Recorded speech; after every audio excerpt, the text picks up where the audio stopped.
Assalamualaikum warahmatullahi wabarakatuh. Yang terhormat Bapak Kepala SMP Negeri 21 Semarang, yang kami hormati Bapak Ibu Guru yang sudah berkenan hadir pada acara siang hari ini, yaitu pada acara diseminasi aksi nyata modul 1.4 budaya positif oleh Bapak Adi Fajrul Falah MPD. Bapak Ibu, mari kita awali kegiatan siang hari ini dengan bacaan basmalah bersama-sama. Bismillahirrahmanirrahim.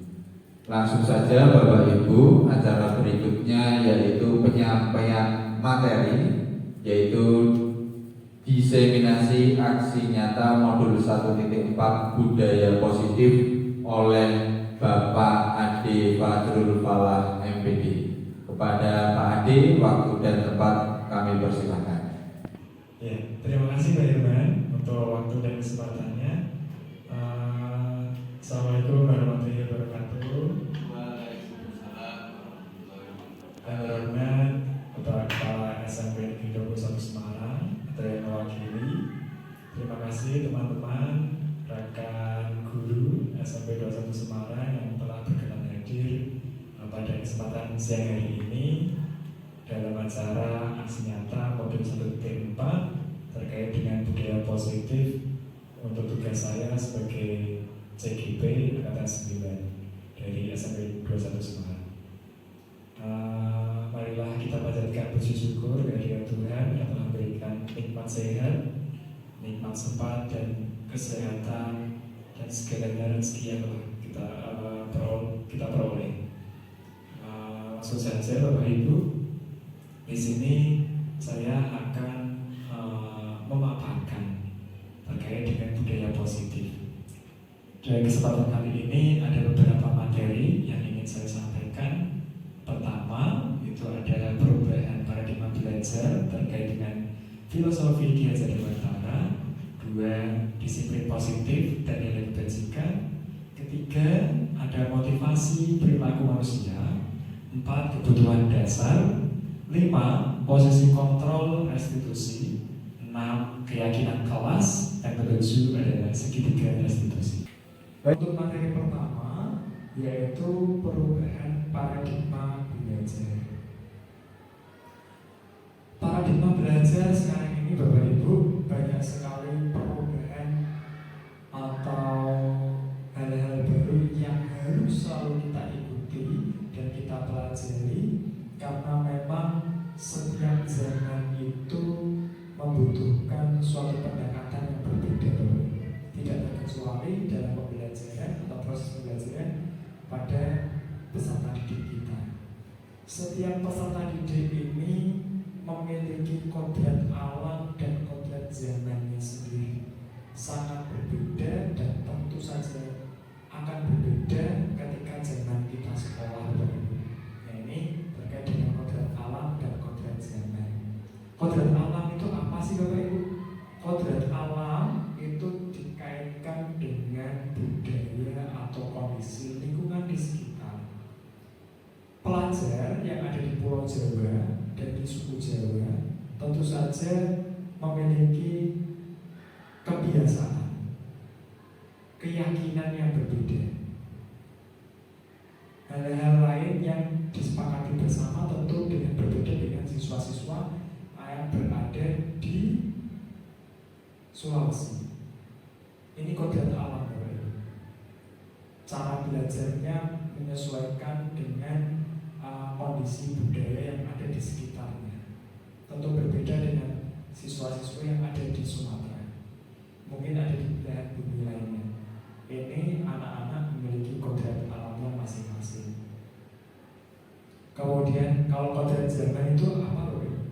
Iya, cara belajar setiap zaman atau proses pembelajaran setiap zaman, kita bisa merefleksi diri kita bagaimana diri kita bersekolah.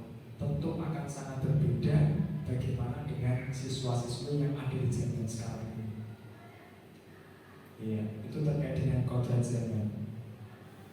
Ki Hajar Dewantara menjelaskan bahwa tujuan pendidikan yaitu menuntun segala kodrat yang ada pada anak-anak agar mereka dapat mencapai keselamatan dan kebahagiaan yang setinggi-tingginya, baik sebagai manusia maupun sebagai anggota masyarakat.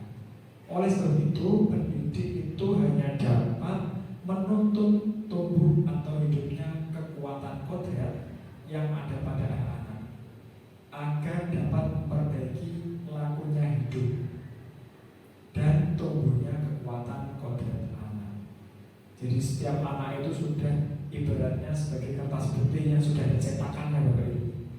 Setiap orang itu sudah ada, atau setiap murid itu sudah dicetakannya masing-masing di kertas putih itu, tapi masih sama Bapak Ibu. Ya, tugas guru itu sebenarnya bagaimana caranya untuk menebalkannya, cetakan ini setiap anak untuk bisa lebih tebal lagi, untuk menumbuhkan kekuatan yang ada pada diri masing-masing siswa itu. Diharapkan siswa-siswi yang sudah dapat mengetahui hal itu bisa menjadi pribadi yang bahagia, bertanggung jawab, mandiri, mampu mengambil keputusan, kemudian mencapai tujuan yang dia harapkan, yaitu cita-citanya Bapak Ibu. Tugas kita adalah menuntun dan membimbing. Seorang guru itu ibarat sedang menyemai tanaman Bapak Ibu. Tanaman ini ibaratnya sebagai murid. Kalau benihnya tanaman atau murid kita ini merupakan bibit unggul, mau ditanam di tanah yang biasa saja, tergantung cara kita Bapak Ibu. Bibitnya sudah unggul, tapi tempatnya ini biasa saja. Bagaimana caranya tanaman ini bisa tumbuh subur, menghasilkan tanaman yang bagus, tergantung kita. Bagaimana menyiraminya, bagaimana pola pupuknya, bagaimana cara merawatnya, ini tugas guru. Guru itu ibarat sebagai menanam tanaman. Bisa jadi kalau murid ini sebagai benih yang kurang baik, bukan termasuk bibit unggul, ini bagaimana guru bisa menumbuhkan bibit yang biasa saja tadi menjadi tanaman yang bagus, yang subur di tanah barangkali yang biasa saja. Ini tugas guru. Bagaimana menuntun, membimbing murid untuk menjadi pribadi-pribadi yang unggul terkait dengan pengetahuan dia, karakter dia, keterampilan dia. Tugas guru adalah untuk membimbing dan menuntun mereka menjadi pribadi-pribadi yang memiliki potensi, yang sudah memiliki potensi dan dapat dikembangkan oleh guru tersebut. Materi nomor 2 terkait dengan disiplin positif dan nilai kebajikan. Ya, disiplin positif ini dapat membuat seseorang menggali potensinya menuju kepada suatu tujuan, sesuatu yang dihargai dan bermakna. Sebagai contoh dan misal Bapak Ibu, misalkan ada murid yang menginginkan suatu barang, kemudian setiap hari dia memiliki uang saku. Apa sih yang harus dia lakukan untuk bisa membeli barang tersebut? Ya, ini sebagai misal saja. Disiplin positif adalah dia akan berupaya untuk disiplin menabung, menyisihkan uangnya setiap hari. Nah, itu contoh disiplin Bapak Ibu. Untuk positif, bagaimana caranya dia bisa berupaya secara mandiri membeli barang dengan uang saku yang sudah dia sisihkan. Dengan cara apa? Menyisihkan sebagian uang dari setiap hari uang jajan dia. Ini contohnya membuat seseorang menggali potensinya menuju kepada suatu tujuan. Tujuannya untuk memperoleh suatu barang, ya dia membuat diri dia untuk disiplin mengatur keuangannya. Sesuatu yang dihargai dan bermakna. Ya. Kemudian disiplin positif itu penting sekali. Sebagai pendidik, tujuan kita adalah menciptakan anak-anak yang memiliki disiplin, sehingga mereka bisa berperilaku dengan mengacu pada nilai-nilai kebajikan kebajikan universal dan memiliki motivasi intrinsik bukan intrinsik. Iya, disiplin positif ini diharapkan setiap siswa ini termotivasi dari dalam diri dia sendiri, Bapak Ibu, tanpa ada dorongan atau paksaan dari orang lain. Dia akan tetap melakukan suatu perbuatan yang mendorong dia untuk berdisiplin positif. Nah, ini perilaku-perilaku yang sangat baik didasari apa, Bapak Ibu? Didasari dengan nilai-nilai kebajikan. Misalkan saja siswa datang tepat waktu, itu suatu hal yang bagus. Nilai kebajikan apa yang dia tanamkan di situ? Kedisiplinan. Nah, suatu hal-hal tadi, misalnya datang tepat waktu di sekolah dengan nilai kedisiplinan tadi akan menjadikan dia disiplin positif. Contohnya apalagi ketika siswa memungut sampah yang ada di halaman sekolah atau di yang dia lewati, nilai kebajikan apa yang sudah dia tanamkan, ya? Yaitu kebersihan. Nilai-nilai itu yang menjadi dasar dia siswa melakukan hal tersebut, sikap tersebut, akan sangat bagus sekali bila diterapkan, yaitu disiplin positif. Semua hal tersebut, contoh-contoh tersebut, karena siswa tersebut terdorong dari dirinya sendiri, bukan dari dorongan orang lain. Contoh-contoh dari nilai dari kebajikan, misalkan apa itu? Tadi ada disiplin yang sudah saya contohkan, bisa jadi dengan nilai kebersihan. Saya ambilkan nilai kebajikan dari profil belajar Pancasila terkait dengan beriman. Jika siswa itu menjalankan ibadah tetap pada waktunya, mungkin sholat, itu termasuk dengan bertakwa kepada Tuhan Yang Maha Esa, berakhlak mulia, sopan kepada guru, sopan kepada orang yang disukainya, seperti itu.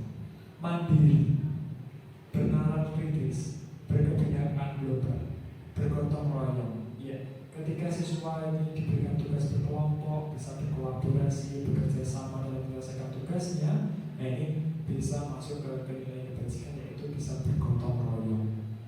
Contoh lainnya lagi nilai kebajikan yaitu kreatif. Berikut Bapak Ibu, demikian terkait dengan materi disiplin positif dan nilai kebajikan. Sedangkan untuk materi nomor 3, yaitu terkait dengan motivasi perilaku manusia. Ya, setiap orang akan memiliki motivasi, ya, untuk melakukan suatu hal, untuk bersikap atau berperilaku. Nah, ini tidak terkecuali dengan murid-murid kita, Bapak Ibu. Jadi setiap mungkin ada siswa yang termotivasi untuk dia menjadi juara kelas misalnya, atau juara suatu event atau perlombaan atau kompetisi. Nah, ini ada motivasi atau dorongan. Dorongan ini yang sangat bagus adalah bukan dorongan dari eksternal, tapi ada dorongan dari intrinsik dirinya sendiri. Ini adalah dorongan yang sangat besar sekali pengaruhnya. Orang akan berbuat sesuatu atau melakukan sesuatu. Perilaku manusia ini ada 3 hal kenapa melakukannya. 1, untuk menghindari ketidaknyamanan atau hukuman. Semua orang akan melakukan suatu sikap atau perilaku agar dia tidak dihukum, agar dia tidak dalam posisi ketidaknyamanan. Dia akan melakukan sesuatu, yaitu suatu dorongan dari dalam dirinya sendiri. Kedua, seseorang berperilaku atau bersikap itu untuk mendapatkan imbalan atau penghargaan dari orang lain. Ada dorongan seseorang melakukan suatu hal atau perilaku atau sikap itu karena mengharapkan suatu imbalan. Ketika dia sudah melakukan suatu hal itu, dia akan mendapat imbalan, dia akan mendapatkan penghargaan. Nah, ini salah satu motivasi kenapa manusia bersikap atau berperilaku. Kemudian nomor 3, untuk menjadi orang yang mereka inginkan dan menghargai diri sendiri dengan nilai-nilai yang mereka percaya. Jadi seseorang, murid kita juga akan melakukan suatu hal atau suatu sikap atau perilaku itu karena ingin menjadi seperti yang orang lain inginkan, orang lain harapkan, seperti itu. Jadi itu adalah motivasi-motivasi kenapa orang melakukan suatu hal, orang melakukan suatu perilaku, suatu sikap, karena ada dorongan. Satu adalah menghindari ketidaknyamanan atau menghindari hukuman, kedua ingin dapat imbalan, yang ketiganya ingin diharapkan orang-orang lain terkait dengan nilai-nilai yang diyakini.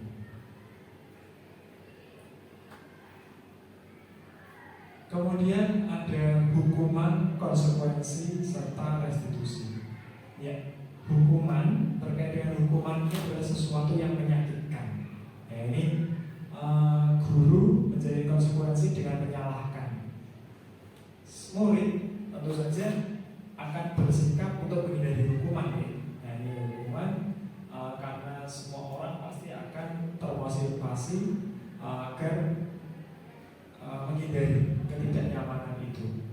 Konsekuensi adalah suatu akibat karena melakukan sesuatu.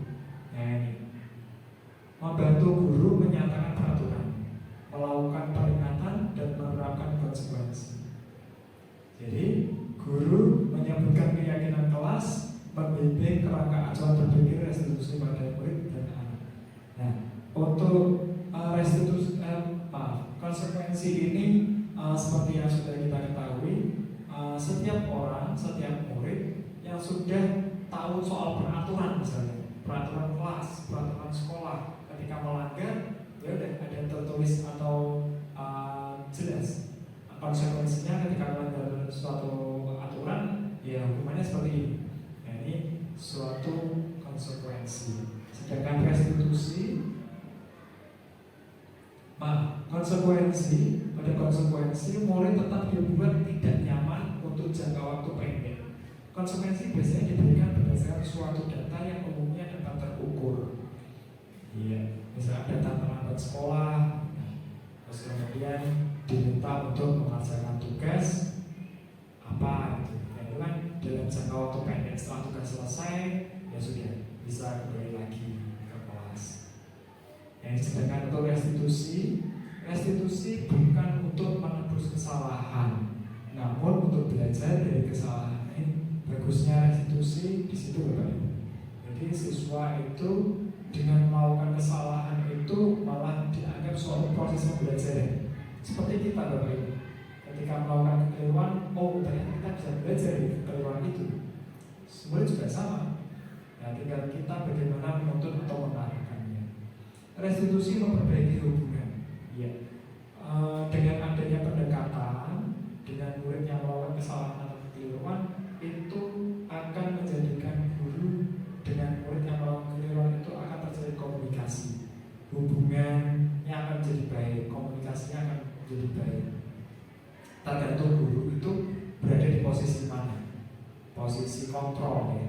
Posisi kontrol apakah sebagai teman atau pemantau atau sebagai manajer. Nanti akan kita masuk ke materi tersebut. Nah, ini restitusi adalah tawaran, bukan paksaan. Restitusi ini bisa menjadikan hubungan guru sama murid tadi bisa berkomunikasi dengan baik. Jadi tidak akan ada paksaan antara keduanya.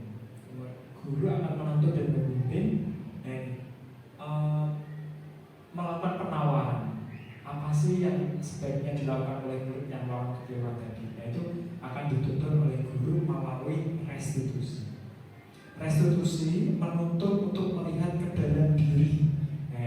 Dengan pernyataan-pernyataan atau pertanyaan-pertanyaan yang akan guru ungkapkan atau sampaikan, siswa akan mulai tergugah atau terbangun atau muncul dari dirinya sendiri dorongan instruksi dan memahami kalau misalnya tadi melakukan suatu kekeliruan, oh iya, tadi akan paham dia sudah melakukan suatu kekeliruan atau kesalahan karena melanggar mungkin keyakinan apa itu dalam kelas yang sudah disepakati bersama. Oh, melanggar misalkan tidak menghormati orang lain, melanggar kedisiplinan kalau misalkan terlambat masuk kelas.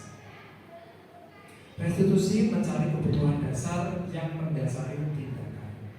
Restitusi diri adalah cara yang paling baik. Restitusi fokus pada karakter bukan tindakan. Di Dengan adanya restitusi, diharapkan ketika siswa atau murid melakukan kekeliruan atau kesalahan, dengan adanya dia menyadari sudah melanggar suatu keyakinan dan dia berusaha untuk memperbaikinya, diharapkan akan timbul karakter dari dirinya sendiri untuk tanggung jawab terkait dengan masalah yang sudah dia buat. Nah, sekali lagi menjadi karakter dia bisa bertanggung jawab terhadap sikap dia yang sudah dia lakukan. Karakter kemandirian dia untuk berusaha untuk menyelesaikannya sendiri, yaitu berusaha restitusi. Kemudian restitusi itu menguatkan. Iya, ketika seorang melawan kesalahan atau kekeliruan, dia dalam pada posisi gagal, karena kan sudah melakukan kekeliruan atau kesalahan. Tapi di situ dia akan berbalik menjadi kuat. Karena apa? Karena dia sudah mengalami motivasi intrinsik dan mencoba untuk memperbaiki masalah itu. Dia akan kembali menjadi posisi sukses lagi, bukan posisi gagal lagi. Akan kembali menuju ke posisi yang kuat untuk menuju posisi identitas yang sukses. Demikian Bapak Ibu terkait dengan motivasi perilaku manusia. Kemudian untuk materi nomor 4, ini adalah kebutuhan dasar manusia. Jadi manusia itu pasti mempunyai kebutuhan dasarnya. Ya, yang pertama ini adalah kebutuhan untuk bertahan hidup. Bertahan hidup, apapun akan dilakukan, apapun akan diperbuat untuk memenuhi kebutuhan dasar manusia. Yang pertama adalah untuk bertahan hidup. Tidak terkecuali juga untuk siswa kita, murid-murid kita. Kemudian kebutuhan dasar manusia ini adalah kasih sayang dan rasa diterima. Setiap orang, entah itu juga murid kita, akan berupaya agar dia juga bisa diterima di lingkungan kelasnya, diterima di lingkungan sekolahnya, diterima di lingkungan masyarakatnya. Ya, agar dapat kasih sayang atau pengertian dari orang lain sehingga bisa membaur dalam kelas, bisa membaur, bergaul di dalam lingkungan sekolahnya atau mungkin lingkungan masyarakatnya. Nah, yang ketiga adalah kebutuhan dasar tentang penguasaan. Penguasaan ini adalah pengakuan atas kemampuan. Nah, seseorang siswa akan menunjukkan kalau dia bisa melakukan suatu hal dengan maju ke depan kelas misalnya. Oh, bisa bernyanyi, kemudian mungkin atlet, bisa berkompetisi sampai ke level tertentu misalnya tingkat kota, tingkat provinsi, nasional. Nah, ini suatu hal yang menunjukkan kebutuhan dasar manusia atas pengakuan, atas kemampuannya. Kemudian nomor 4 adalah kebebasan. Jadi kebutuhan dasar manusia ini juga terkait dengan kebebasan. Bebas untuk memilih, maksudnya adalah untuk memilih apa yang dia sukai, apa yang tidak dia sukai, apa yang dia mau dan apa yang tidak dia mau. Nah, ini adalah kebutuhan dasar manusia terkait dengan kebebasan. Apa yang dia sukai, tentu dia akan mencari hal itu. Kalau misalnya ada yang tidak sukai, dia akan menghindarinya. Ini termasuk adalah kebutuhan dasar. Yang nomor 5 terakhir adalah terkait dengan kesenangan. Semua orang berkeinginan untuk memperoleh kesenangan. Nah, ini suatu hal yang juga merupakan kebutuhan dasar dari manusia. Terima kasih. Itu adalah 5 poin terkait dengan materi nomor 4, kebutuhan dasar manusia. Materi nomor 5 ini terkait dengan posisi kontrol guru. Ya, guru ini ketika siswa melakukan kesalahan atau kekeliruan, ini guru ada di posisi mana ini sebenarnya? Nah, ini di posisi kontrol ini ada 5 posisi ya. Guru-guru ini bisa nomor 1 sebagai penghukum, 2 ini sebagai pembuat rasa bersalah, ketiga ini bisa sebagai posisi teman, nomor 4 bisa sebagai pemantau, nomor 5 ini bisa sebagai manajer. Kita satu persatu ya Bapak Ibu. Ini untuk posisi kontrol sebagai penghukum. Jam pelajaran ke-10 dimulai. The 10th lesson is started. Seorang penghukum bisa menggunakan hukuman fisik maupun verbal. Nah, ini kalau guru menjumpai anak yang melakukan kesalahan atau kekeliruan kemudian langsung mengucapkan atau mengeluarkan kata-kata yang mungkin menyakitkan hati siswa, nah ini bisa jadi dia sedang dalam posisi guru sebagai posisi penghukum. Contoh kalimatnya adalah seperti ini: terlambat lagi, pasti terlambat lagi, selalu datang terlambat, kapan bisa datang tepat waktu. Nah ini adalah salah contoh kalimat atau pemutaraan dari guru kepada siswa yang terlambat datang ke sekolah. Coba kita tanyakan kepada diri Anda, misalkan di posisi penghukum, bagaimana perasaan murid bila guru berbicara seperti itu pada saat muridnya datang terlambat? Tentu saja akan sakit hati, bukan? Iya, seperti itu. Itu kita umpamakan diri kita saja. Barangkali ada yang mengutarakan secara verbal seperti itu kepada kita akan bagaimana? Itu sama juga dengan murid. Nah hasilnya ketika guru sebagai posisi penghukum, hasilnya kemungkinan murid akan marah dan mendendam atau bersifat mungkin lebih lagi agresif. Bisa jadi sesudah kembali duduk, murid tersebut akan mencoret-coret bukunya atau meja tulisnya. Lebih buruk lagi, sepulang sekolah, murid melihat motor atau mobil bapak atau ibu guru dan akan menggores kendaraan tersebut dengan paku. Ini akan menghasilkan suatu kemarahan pada seorang murid jika diperlakukan seperti itu. Sebagai contoh itu kasus yang diberita oleh ibu, iya, seorang guru di ketapel oleh orang tua murid karena orang tua murid tidak terima anaknya, yaitu tidak bisa ikut ujian. Nah, ini anaknya lapor kepada orang tua kalau di hadi, bahasa dihadi oleh guru karena datang terlambat, kemudian nggak boleh ikut tes, orang tuanya nggak terima, kemudian ketabrak. Bisa jadi itu.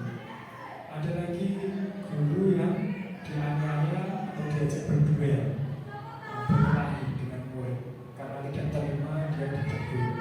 Nah, bisa jadi guru yang pertama tadi sedang pada posisi penghukum, mungkin dengan kata-kata yang menyakitkan hati murid itu. Nah, ini hasilnya bisa jadi murid memendam amarah pada itu. Ini posisi sebagai penghukum. Sangat tidak ideal menurut saya ya, untuk bagi kita semuanya. Nah, ini untuk posisi kontrol berikutnya adalah pembuat rasa bersalah.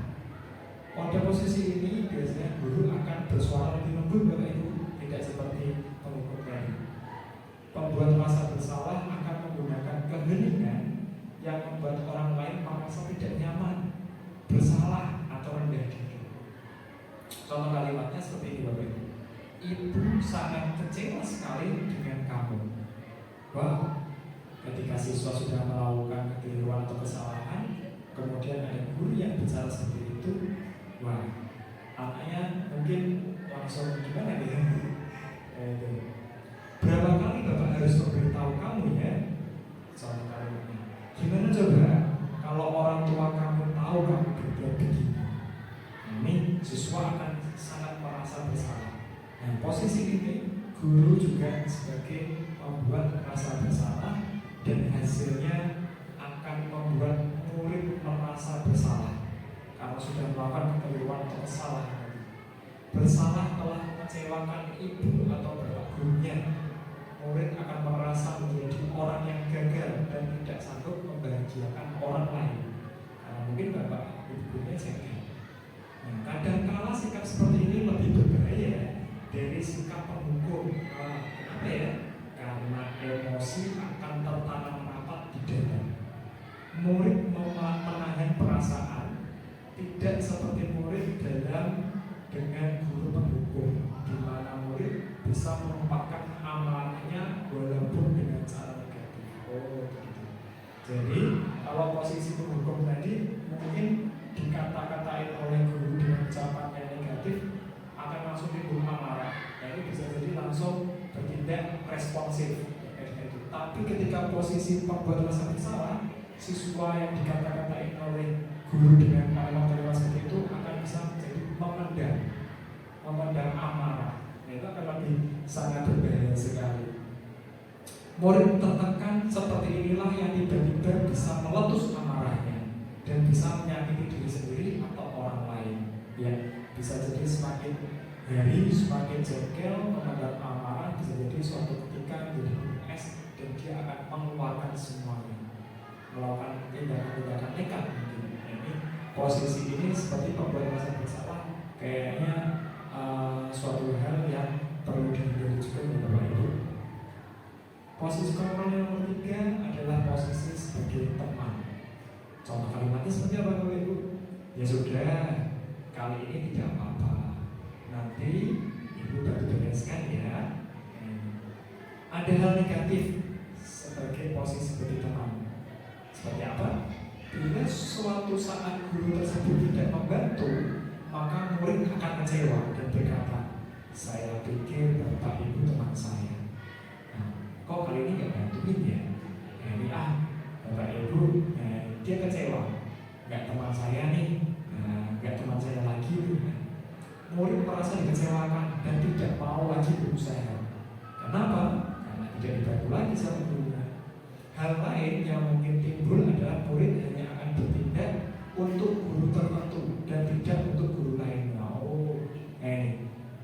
Dia akan bersikap baik hanya untuk guru-guru tertentu, tapi untuk guru yang lainnya dia akan bersikap sebaliknya. Nah, murid akan bergantung pada guru tersebut. Dia akan rajin misalkan hanya untuk guru X, tapi untuk guru Y atau guru lainnya dia tidak rajin. Dia akan bersikap ramah ketika guru A, tapi untuk guru B dia bersikap cuek saja. Ini ketika posisi guru sebagai teman. Tentu saja ini tidak ideal ya, karena ada bahasanya suatu latar belakang embel-embel, dalam artian siswa bersikap seperti itu. Nah, ini diharapkan, saya rasa ini juga kurang ideal juga, karena bisa jadi malah tergantung kepada seorang guru sebagai temannya. Ini hasilnya murid akan merasa senang dan akrab dengan guru. Ini positifnya. Ini termasuk dampak positif ya. Hanya saja di sisi negatif murid menjadi tergantung pada guru tersebut. Nah, bila ada masalah, dia merasa bisa mengandalkan guru tersebut untuk membantunya. Akibat lain dari posisi teman, misalkan murid hanya akan berbuat sesuatu bila yang menyuruh adalah guru tersebut. Wah, ini Bapak Ibu, kalau guru lainnya minta bantuan, ya dipeduli, nggak mau kayak ini. Dan belum tentu berlaku yang sama dengan guru atau orang lain. Ini posisi teman itu ternyata ada posisi positif ataupun negatif. Berikutnya adalah posisi pemantau. Contoh kalimatnya adalah peraturannya apa? Jika siswa melakukan kekeliruan, apa yang kamu lakukan? Sanksi atau konsekuensinya apa? Nah, ini adalah kalimat-kalimat ketika guru sedang dalam posisi pemantau. Seorang pemantau sangat mengandalkan perhitungan, catatan, data yang dapat digunakan sebagai bukti atas perilaku seseorang. Misalkan saja, guru BK memiliki banyak catatan-catatan terkait si X, siswa X yang mungkin sering terlambat, sering bolos sekolah barangkali, atau misalkan tugas-tugas yang tidak terselesaikan dengan baik, laporan dari guru-guru maupun yang lainnya. Nah, ini guru BK misalkan guru bisa jadi pemantau terkait dengan data yang sudah dimiliki. Posisinya akan menggunakan stiker, catatan, daftar cek. Posisi pemantau sendiri berawal dari teori stimulus dan respon yang menunjukkan tanggung jawab guru dalam mengontrol murid. hasilnya ketika seorang guru dalam posisi pemantau, murid memahami konsekuensi yang harus dijalankan karena telah melanggar salah satu peraturan sekolah. Ya, siswa sudah bagus untuk memahami konsekuensi karena dari sikap dia, perilaku dia yang sudah melakukan kesalahan. Guru tidak menunjukkan suatu emosi yang berlebihan, barangkali tidak marah, tidak membuat merasa berbuat salah. Nah, ini ya, murid tetap dibuat tidak nyaman, yaitu dengan harus tinggal di kelas pada waktu jam istirahat dan mengerjakan tugas. Ini sebagai contoh aja. Guru tetap harus memantau murid pada saat mengerjakan tugas di jam istirahat karena murid tidak bisa ditinggal seorang diri. Nah, ini sebagai posisi pemantau, bagusnya, positifnya adalah murid akan menyadari atau memahami konsekuensi dari sikap yang sudah dia perbuat. Posisi 5 yaitu sebagai posisi manajer. Di manajer Bapak Ibu, murid diajak untuk menganalisis kebutuhan dirinya maupun kebutuhan orang lain. Di sini penekanan bukan pada kemampuan membuat konsekuensi, namun dapat berkolaborasi, bekerja sama dengan murid tersebut yang melakukan kesalahan atau kekeliruan, bagaimana memperbaiki kesalahan yang ada. Ini contoh-contoh kalimat yang bisa diutarakan kepada siswa tersebut. Contohnya adalah apa yang kita yakini. Nah, ini disangkut pautkan atau dikaitkan dengan keyakinan luas yang sudah ada. Apakah kamu meyakininya? Jika kamu meyakininya, apakah kamu bersedia memperbaikinya? Jika kamu memperbaiki ini, hal ini menunjukkan apa tentang dirimu? Kemudian contoh lainnya, apa rencana kamu untuk memperbaiki hal ini? Nah, ini kalimat-kalimat atau ucapan yang bisa diutarakan kepada seseorang atau murid ketika guru dalam posisi sebagai manajer. Tugas seorang manajer bukan untuk mengatur perilaku seseorang, namun untuk membimbing murid, menuntun murid untuk dapat mengatur dirinya sendiri. Seorang manajer bukan memisahkan murid dari kelompoknya, tapi mengembalikan murid tersebut ke kelompoknya dengan lebih baik dan lebih kuat lagi. Bisa jadi dalam praktik penerapan disiplin sehari-hari kita akan kembali ke posisi teman atau pemantau. Nah, ini guru bisa jadi dari manajer kemudian turun menjadi pemantau atau teman. Karena murid yang ditangani belum siap diajak berdiskusi atau diundang melakukan restitusi. Oh iya.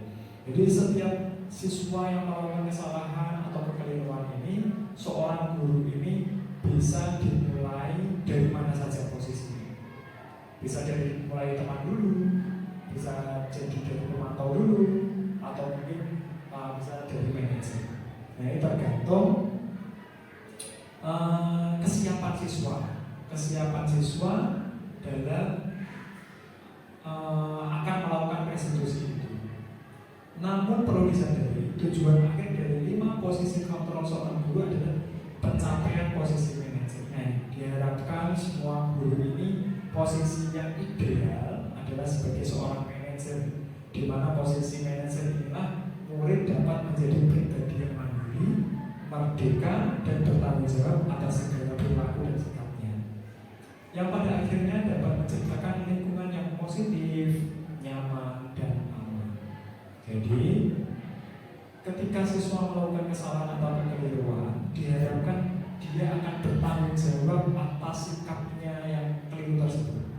Kemudian dia akan berusaha untuk memperbaikinya. Nah, ini kemudian dengan usaha itu menunjukkan kemandirian dia. Kalau dia melakukan kekeliruan atau kesalahan, harus bagaimana? Harus berbuat apa? Nah, guru sekali lagi hanya menuntun dan membimbing. Dan itu ketika guru ada di posisi sebagai manajer. Nah, itu sangat ideal sekali Bapak Ibu.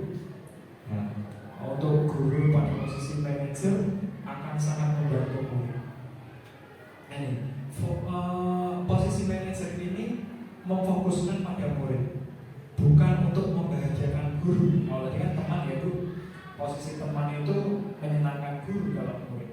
Nah ini kalau posisi manajer akan berfokus pada murid. Murid sudah mengetahui adanya suatu masalah dan sesuatu perlu terjadi untuk memperbaikinya. Bila guru mengambil posisi pemantau, guru akan melihat apa konsekuensinya, apa peraturannya. Namun pada posisi manajer, guru akan mengembalikan tanggung jawab pada murid untuk mencari jalan keluar permasalahan, tentu dengan bimbingan guru. Ya, dari 5 posisi ini, posisi paling ideal ternyata adalah posisi manajer. Kalau teman, jadi murid bisa jadi untuk menyenangkan guru yang dia sukai. Kalau guru yang tidak dia sukai, dia tidak akan melakukan hal tersebut. Misalnya, kalau dari pemantau bisa jadi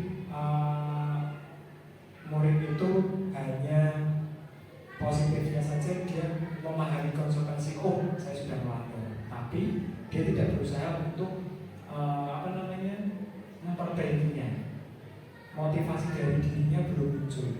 Namun ketika guru sudah sampai pada posisi manajer, akan membantu siswa, menuntun siswa dengan kalimat pernyataan-pernyataan yang akan menjadikan dia untuk bertanggung jawab sendiri menyelesaikan masalahnya, mandiri untuk berusaha menyelesaikan masalahnya.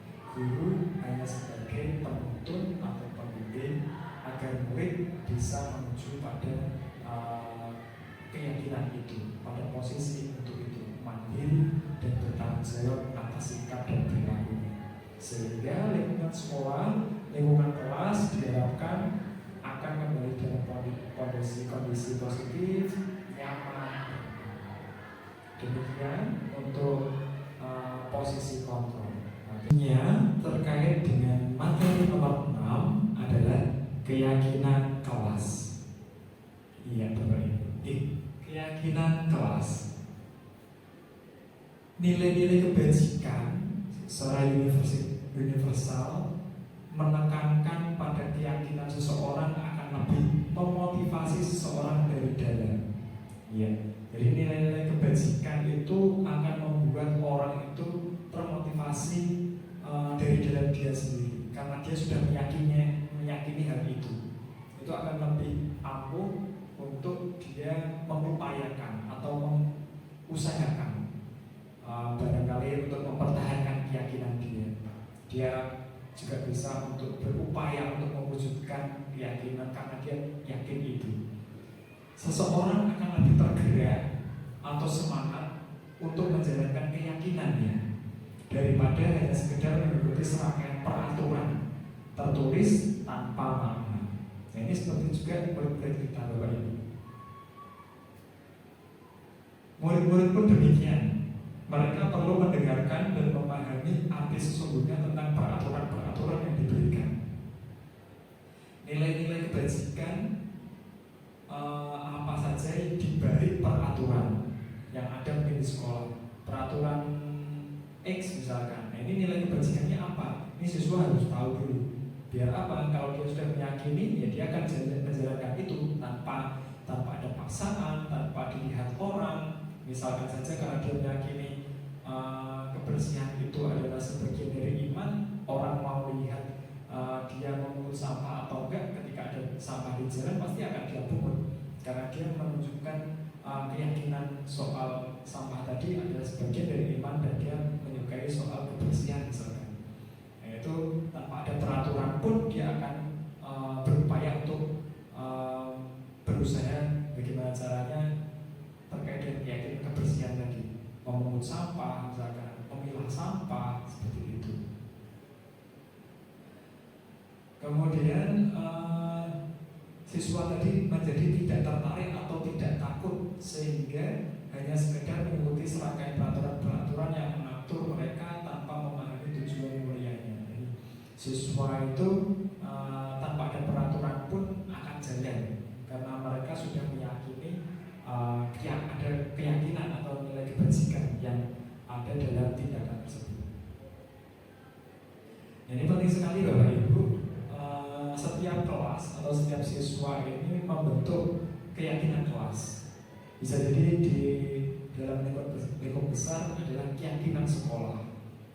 Ya, keyakinan kelas ini bersifat lebih abstrak daripada peraturan yang lebih rinci dan konkret. Keyakinan kelas berupa pernyataan-pernyataan universal. Kemudian pernyataan keyakinan kelas senantiasa dibuat dalam bentuk positif. Kata-katanya positif, Bapak Ibu. Jangan yang tidak boleh mencoret-coret atau tidak boleh berlari-lari di lorong diubah menjadi kalimat positif. Harap berjalan ketika di lorong kelas. Nah itu lebih positif, katanya lebih positif. Tidak ada kata jangan, bukan seperti itu. Keyakinan kelas hendaknya tidak terlalu banyak sehingga mudah diingat dan dipahami oleh semua warga kelas. Mungkin bisa 8 poin atau sampai 10 poin saja saya rasa cukup untuk keyakinan kelas. Keyakinan kelas sebaiknya sesuatu yang dapat diterapkan di lingkungan tersebut. Gitu loh. Semua warga kelas hendaknya ikut berkontribusi dalam pembuatan keyakinan kelas lewat kegiatan curah pendapat. Nah, keyakinan kelas ini diharapkan juga merupakan aspirasi dari siswa seluruh kelas yang ada di kelas tersebut.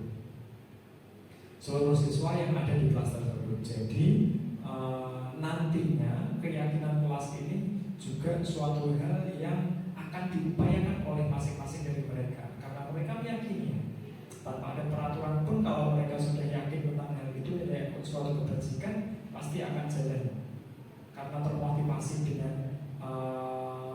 nilai-nilai itu yang sudah tertanam dalam dirinya. Nah ini perlu dibentuk keyakinan kelas atau disepakati agar mempermudah agar sepemahaman dalam menyikapi suatu hal. Jadi keyakinan kelas perlu dibentuk agar dalam menyikapi suatu hal itu terbentuk suatu pemahaman yang sama.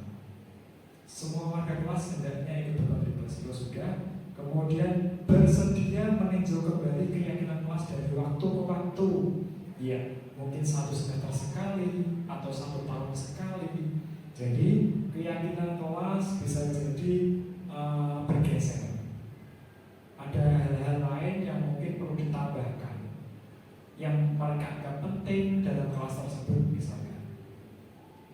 Barangkali keyakinan kelas ada suatu poin misalkan menjenguk teman yang sakit. Nah, barangkali itu bisa ditambahkan karena sebelum-sebelumnya belum ada. Bisa jadi di periode berikutnya atau di selain waktu semester berikutnya ditambahkan. Karena semester 1 mungkin misalkan belum pernah ada itu menjenguk teman yang sakit, di semester 2 ditambahkan poin tersebut menjenguk teman yang sakit. Nah, teman-teman saling menghormati, menghargai, menyayangi. Jadi akan timbul kerukunan dalam lingkup kelas tersebut. Itu terkait dengan keyakinan kelas.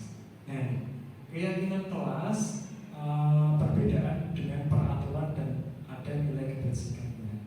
Nah, kalau peraturan sekolah atau peraturan kelas biasanya ada kalimat-kalimat yang negatif. Nah, nilai untuk kebajikan dan di keyakinan kelas ini diharapkan memakai kata-kata yang positif.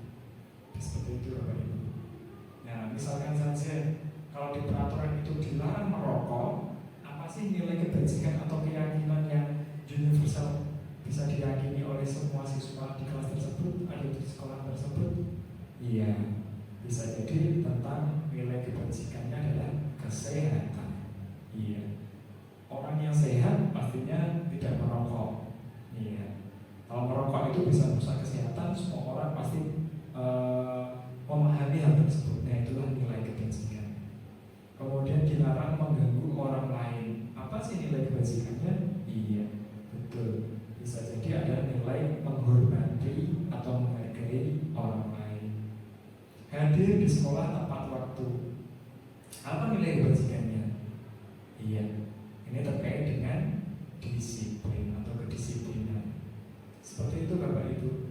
Terkait dengan keyakinan kelas. Keyakinan kelas ini penting sekali seperti tadi yang saya sampaikan untuk membangun satu kepemahaman bersama tentang suatu nilai kebajikan yang diyakini bersama, sehingga dalam kelas tersebut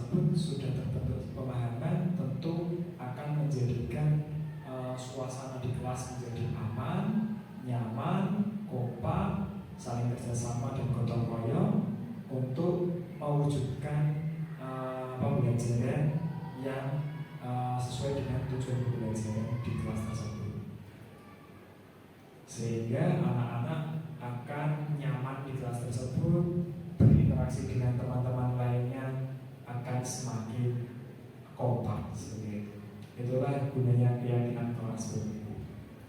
Materi berikutnya terkait dengan segitiga restitusi.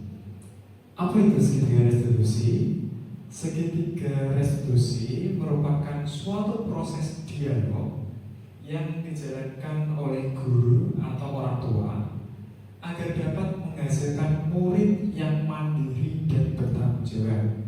Jadi Bapak Ibu, ketika seorang murid membuat suatu kesalahan atau melakukan suatu kekeliruan, jadi dengan adanya segitiga restitusi ini, guru sebagai penuntun murid agar dia bisa mandiri dan bertanggung jawab terkait dengan sikap atau perilaku yang sudah melakukan penyimpangan atau kesalahan tersebut. Jadi dia akan berusaha untuk menyelesaikan masalah tersebut dibantu atau dituntun oleh guru dengan caranya adalah segitiga restitusi. Jadi di sini dalam segitiga restitusi itu guru sehendaknya, seidealnya akan berada di posisi manajer dari 5 posisi kontrol guru. Jadi yang paling bagus ideal tadi adalah sebagai posisi manajer. Nah, aspek yang dikembangkan pada murid adalah motivasi intrinsik. Jadi melalui proses ketiga restitusi itu, guru sebagai posisi kontrol manager, ini murid akan didorong untuk menumbuhkan motivasi intrinsik terkait dengan kesalahan yang perilaku yang sudah dia perbuat. Dia akan menyadari jika dia sudah melakukan suatu kekeliruan karena melanggar suatu keyakinan kelas, keyakinan sekolah mungkin, kemudian dengan motivasi dari dirinya sendiri, dia akan berusaha, oh ternyata perilaku atau sikap saya keliru, kemudian dia menyadari keyakinan apa yang sudah dia langgar, kemudian dia akan berusaha bagaimana cara untuk menyelesaikan permasalahan tersebut. Tentu saja dia sendiri yang akan berusaha nantinya. Guru sekali lagi hanya sebagai penuntun. Segitiga restitusi itu apa saja tahapannya? Pertama, yaitu seorang guru akan berusaha untuk menstabilkan identitas. Ini teorinya ini kita semua akan melakukan yang terbaik yang bisa kita lakukan. Ini untuk yang kedua tahapannya adalah memvalidasi tindakan yang salah. Semua perilaku, semua sikap itu pasti akan memiliki suatu alasan kenapa perilaku atau sikap itu terjadi atau dilakukan. Kemudian tahapan ketiga dari segitiga restitusi dengan menanyakan keyakinan sekolah, keyakinan kelas, atau keyakinan universal yang dia pahami atau dia ada di dalam dirinya atau dia yakini seperti itu. Kita semua memiliki motivasi dari internal. Ini setiap orang punya suatu motivasi kenapa seseorang melakukan suatu hal atau suatu sikap atau suatu perilaku. Yang pertama tadi menstabilkan identitas. Ini Bapak Ibu, kenapa menstabilkan identitas itu ada di langkah pertama? Prinsipnya itu membuat kesalahan adalah bagian dari proses pembelajaran. Suatu kekeliruan akan menjadikan pelajaran bagi seseorang untuk tidak melakukan perbuatan kekeliruan atau kesalahan itu lagi. Disitulah adalah proses belajar. Jadi kesalahan itu bisa ditinjau dari sisi positifnya seperti itu atau dari sisi baiknya. Kemudian menstabilkan identitas ini akan menggeser identitas murid dari identitas gagal ke identitas sukses. Ya, pertanyaan-pertanyaan yang diajukan oleh penuntun dalam kurung di sini adalah guru berusaha untuk menggeser, karena sudah melakukan kekeliruan atau kesalahan, siswa ini dianggap sudah dalam posisi identitas gagal. Kemudian penuntun berusaha untuk menggeser identitas gagal tadi menuju identitas kesukses. Kemudian jangan mengkritik murid yang sedang mengalami identitas gagal. Jadi bisa jadi dalam kondisi sedang identitas gagal, murid bisa akan sangat down atau kemudian psikologisnya bisa menjadi semakin lemah jika murid tersebut langsung dikritik, kemudian langsung dihukum dengan perkataan-perkataan atau ucapan-ucapan yang sangat menyakitkan mungkin. Nah, itu bisa jadi identitas gagal yang sudah dialami dan sedang dialami murid itu akan menjadi semakin memperparah psikologis dia. Jadi pertanyaan-pertanyaan seperti apa yang bisa dilakukan dalam menstabilkan identitas murid ini? Tahap pertama dalam segitiga restitusi. Contoh adalah membuat kesalahan adalah sesuatu yang wajar. Bisa diungkapkan ketika anak mengalami suatu permasalahan. Kemudian manusia tidak ada yang sempurna. Akan menjadikan positif bagi dirinya kalau manusia itu tidak ada yang sempurna. Jadi setiap orang pasti pernah melakukan kekeliruan atau kesalahan. Ketiga, contohnya kita bisa memperbaiki masalah ini. Suatu permasalahan atau suatu persoalan pasti akan bisa diperbaiki atau dipecahkan atau dicarikan solusinya. Yang keempat, saya tidak menanyakan kesalahannya, tetapi fokus memperbaiki masalah ini. Nah, pertanyaan-pertanyaan ini akan menggugah atau membuat rasa percaya diri siswa akan menjadi target dari identitas gagal. Kemudian contohnya lagi adalah, apakah saat ini kamu tengah menjadi orang baik untuk dirimu sendiri? Kemudian dia akan berusaha untuk memperbaiki diri. Itu adalah contoh-contoh pertanyaan dalam tahapan menstabilkan identitas. Tahap pertama dalam segitiga restitusi. Kemudian setelah pertanyaan itu muncul atau dikeluarkan oleh penuntun untuk murid yang melakukan kesalahan kekeliruan, tahap berikutnya adalah validasi tindakan yang salah. Memvalidasi tindakan yang salah yang dilakukan oleh murid tadi yang melakukan kekeliruan. Prinsipnya, setiap perilaku berupaya memenuhi suatu kebutuhan, itu pasti. Contoh saja, misalkan anak yang siswa yang terlambat masuk sekolah atau masuk kelas ketika setelah jam istirahat karena dia makan, karena merasa pagi harinya dia belum sarapan. Nah, itu kebutuhan apa yang dia ingin penuhi? Tentu saja karena kebutuhan dia lapar, jadi dia butuh makan dulu, makanya dia masuk kelas secara terlambat ini. Walaupun itu adalah tindakan yang keliru, tapi pasti dia, semua siswa yang melakukan kekeliruan atau kesalahan pasti ingin memenuhi suatu kebutuhan tertentu yang dia butuhkan atau dia tuju. Nomor 2, guru menggeser pemikiran stimulus respon ke proaktif. Nomor 3, mengetahui dan mengenali kebutuhan murid bisa memperbaiki hubungan dengan murid. Jadi guru yang sudah mengerti, memahami apa sih kebutuhan murid si A, B, C, D, E, nah itu bisa dengan rasa empati, pengertiannya dia akan paham, oh ternyata si A ini memiliki kebutuhan yang ini, jadi makanya dia seperti itu. B ini memiliki kebutuhan seperti ini, nah itu. Kemudian nomor 4, pernyataan diutarakan dengan nada suara tidak memojokkan. Jadi dalam validasi tindakan yang salah diharapkan guru mengutarakan, mengungkapkan pernyataan-pernyataan atau pertanyaan yang dengan nada lembut, tidak nada suara yang keras.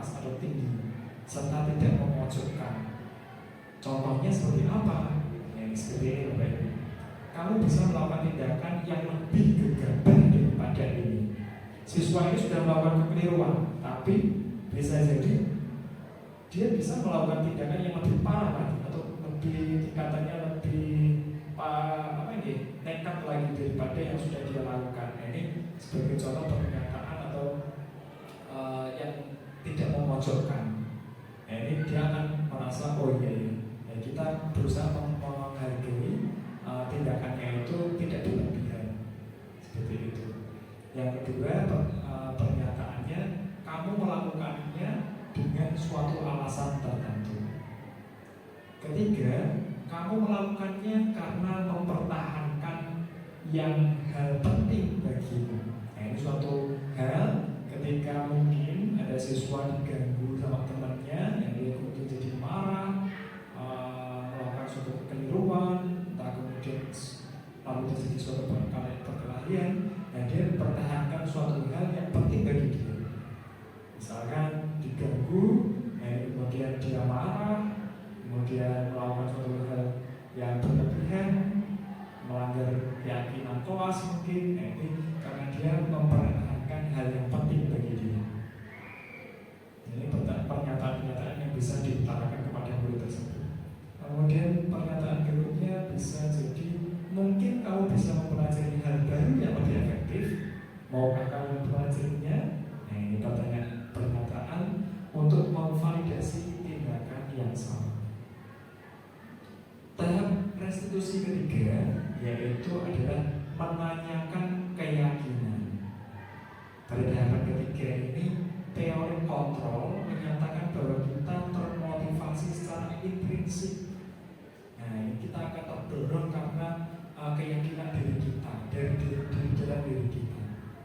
Walaupun kita sudah melakukan kekeliruan, tapi pasti ada keyakinan universal yang kita yakini dan itu yang baik ada dalam diri kita.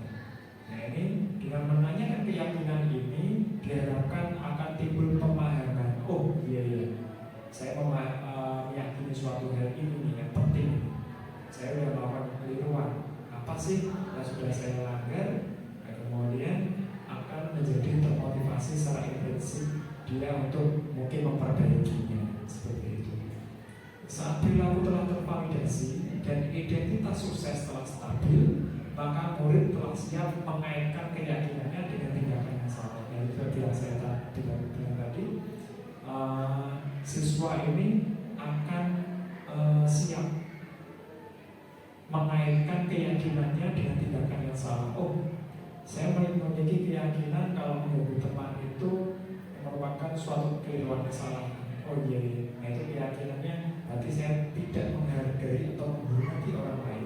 Ini sebagai contoh saja, keyakinannya tidak menghargai atau menghormati orang lain. Ini tindakan yang saya lakukan tadi salah bersama teman saya, karena tadi saya misalkan saja, nah itu mengejek teman, seperti itu.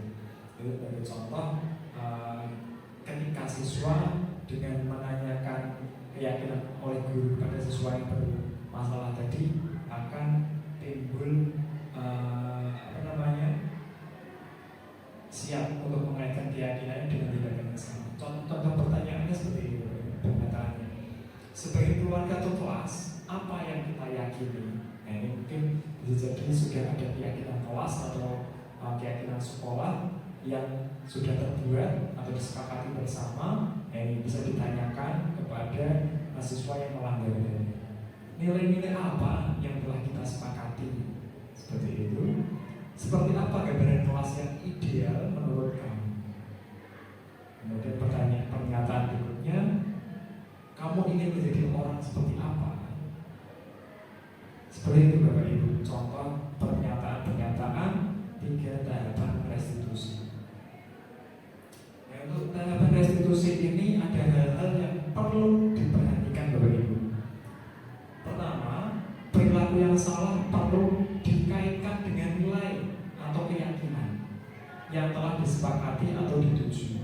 Nah, penting sekali dikaitkan dengan nilai atau keyakinan. Nah, diharapkan setelah dikaitkan dengan nilai keyakinan ini akan tumbuh motivasi intrinsik dari anak tersebut. Kalau dia sudah paham, ternyata sudah melakukan apa sih yang harus saya perbuat atau saya usahakan untuk memperbaikinya, seperti itu. Nah ini, untuk berikutnya, kesediaan orang yang melakukan kesalahan untuk memperbaiki masalah. Nah ini, siswa yang melakukan kekeliruan atau siapapun yang melakukan kekeliruan harus menyatakan kesediaan diri. Dia bersedia untuk memperbaiki misalnya. Nah ini, bukan dari suruhan oleh guru untuk memperbaiki salah, tapi atas dasar kesediaan dia sendiri untuk memperbaiki masalahnya. Hal lain yang perlu diperhatikan, pemecahan masalah sebisa mungkin relevan atau memiliki hubungan dengan masalah yang ada. Misalkan saja ada siswa yang terlambat masuk sekolah, seorang guru harus menuntut tidak mengaitkan persoalan terlambat sekolah tadi dengan misalkan PR yang sering diajak kerjakan, jangan mengaitkan lagi terkait dengan masalah-masalah yang lain yang mungkin dia pernah lakukan, jangan. Usahakan selesaikan masalah yang dihadapi saat itu saja. Misalkan tadi membahas tentang terlambat masuk sekolah, ya sudah, itu saja yang diselesaikan. Dicari masalah, pemecahan masalahnya, jangan dihubungkan dengan masalah atau yang lainnya lagi. Usahakan yang serelevan yang sedang dia hadapi. Kemudian perlu adanya usaha dari orang yang melakukan kesalahan. Jadi setelah orang tadi mengaitkan dengan keyakinan yang sudah dia langgar, kemudian timbul motivasi intrinsik, orang yang melakukan kesalahan tadi akan berpikir bagaimana caranya untuk memperbaiki masalah yang sudah dia perbuat, dan dia sendiri yang akan berusaha atau mengusahakan menyelesaikan masalahnya. Jadi sangat bagus sekali nih Bapak Ibu segitiga restitusi ini, karena siswa akan berupaya bertanggung jawab terkait sikap dan perilaku yang sudah dia lakukan, walaupun itu keliru, tapi dia akan mandiri berusaha menyelesaikan masalahnya. Perlu didedikasikan waktu dari orang yang melakukan kesalahan. Nah, ini penuntut bisa menanyakan kapan mulai melakukan usaha untuk memperbaiki masalah ini. Jadi orang yang melakukan kesalahan, siswa yang melakukan kesalahan harus mendedikasikan suatu waktu. Kapan sih kamu bisa memperbaiki masalah ini? Mulai kapan? Nah, gitu. Ini bisa diajukan oleh guru kepada murid yang melakukan kekeliruan ini. Mulai kapan? Nah, ini harus mendedikasikan terkait dengan waktu. Orang yang melakukan kekeliruan atau siswa yang melakukan kekeliruan. Kemudian urut atau tidaknya segitiga restitusi tergantung pada ringan atau beratnya suatu masalah. Ya, jadi segitiga restitusi ada 3 tahapan, dan 3 tahapan ini tidak harus selalu urut, tidak harus selalu dilakukan secara urut untuk menyelesaikan suatu permasalahan siswa. Bisa jadi karena masalah yang terjadi pada siswa adalah ringan, kita tinggal menanyakan keyakinan yang sudah dia langgar saja. Dia siswa pasti akan tahu apa sih keyakinan yang sudah kamu langgar terkait dengan sikap yang sudah kamu lakukan tadi. Oh, ternyata tidak menghormati teman misalnya. Nah itu dia sudah paham. Nah, ini apa yang seharusnya kamu lakukan berikutnya. Ini mungkin minta maaf dengan teman yang ini yang sudah dia ejek seperti itu. Jadi tergantung dengan ringan atau beratnya suatu masalah, tidak perlu. Bagi Bapak Ibu sebagai ice breaking kali ini, kita pengen tetap semangat. Saya pengen memotivasi Bapak Ibu, kita ice breaking 2 menit atau 1 menit. Mohon maaf, bisa 2 menit atau berdiri dulu Bapak Ibu. Ini saya yakin ini berdiri. ice breakingnya sangat menghibur. Oh, boleh Pak. Ice breakingnya tepuk motor, nyeng nyeng, pipip, nyeng gitu aja. Kalau nyeng nyeng, pipip gitu aja. Pipip, nyeng. Begitu Bapak Ibu. Ya, sebentar saja. Siap ya. Semangat. Oke, siap ya? Dengan tepuk motor. Nyeng nyeng. Titik. Nyeng. Terima kasih. Terima kasih Pak Ade Fajrul Falah yang telah menyampaikan materi yang sangat luar biasa Bapak Ibu. Selanjutnya adalah sesi tanya jawab. Diperkenankan untuk Bapak Ibu bisa menyampaikan pertanyaan. Untuk 2 pertanyaan saja Pak Ade atau lebih? Bebas. Oh bebas, oke. Monggo yang pertama. Oke, Bu Diah, silakan Bu Diah. Oke, terima kasih Pak Erina atas kesempatan waktunya yang sudah diberikan untuk saya.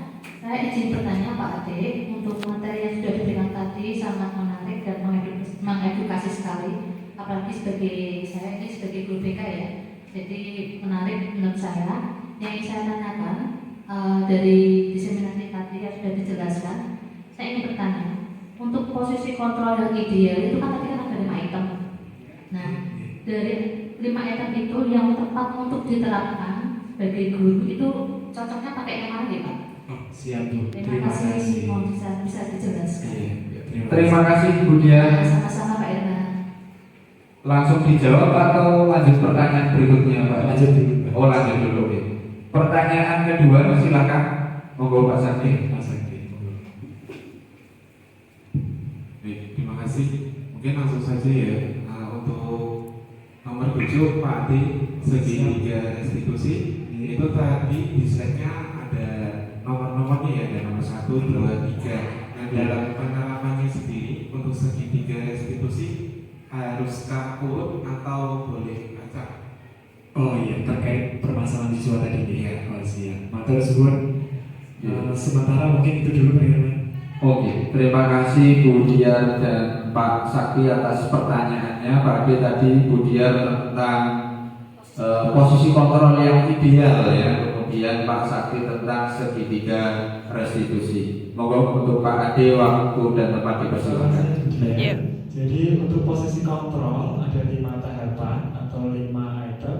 Pertama, guru itu bisa menjadi seorang pembuku. 2, bisa menjadi pembuat rasa bersalah kepada murid. Nomor 3, kita guru itu bisa dalam posisi sebagai teman. Nomor 4, kita bisa sebagai pemantau. Dan 5 itu bisa sebagai manajer. Dalam menghadapi masalah yang terjadi pada siswa, yang dialami oleh siswa, dari kelima posisi kontrol ini sebetulnya paling ideal adalah posisi kita sebagai manajer. Kenapa sebagai manajer? Karena jika sebagai manajer,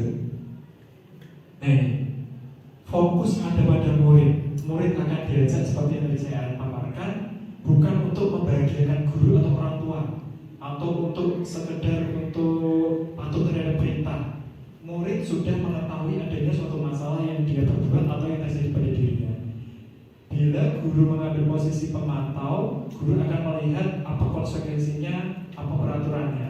Namun pada posisi manajer, guru akan mengembalikan tanggung jawab pada murid untuk mencari jalan keluar. Permasalahannya tentu dengan bimbingan guru. Nah, untuk posisi manajer ini sangat idealnya dilakukan oleh semua guru. Siswa dibantu untuk mencari akar masalahnya seperti apa, kemudian akan distabilkan soal identitasnya, diajak berdiskusi apakah keyakinan kelas atau keyakinan sekolah atau keyakinan dirinya yang mereka miliki, kemudian permasalahan itu pemecahannya seperti apa, dia sendiri juga yang akan berusaha untuk menyelesaikannya. Jadi posisi manajer ini murid akan dapat menjadi pribadi yang mandiri karena dia akan berusaha untuk menyelesaikan masalah dia sendiri, merdeka dan bertanggung jawab atas segala perilaku dan sikapnya, yang pada akhirnya dapat menciptakan lingkungan yang positif, nyaman dan aman.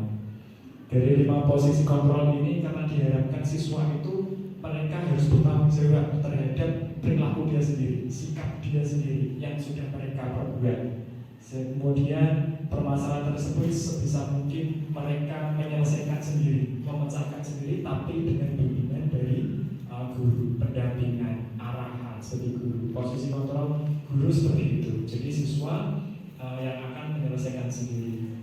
Bagaimana caranya bisa menyelesaikan sendiri? Dengan pertanyaan-pertanyaan yang sudah diajukan oleh guru tadi sebagai arahan seperti itu. Terima kasih. Kemudian menjawab dari pertanyaan Pak Sakti, dari segitiga restitusi, tahapannya tadi menstabilkan identitas ya Pak. 2, validasi tindakan salah. 3, menanyakan keyakinan.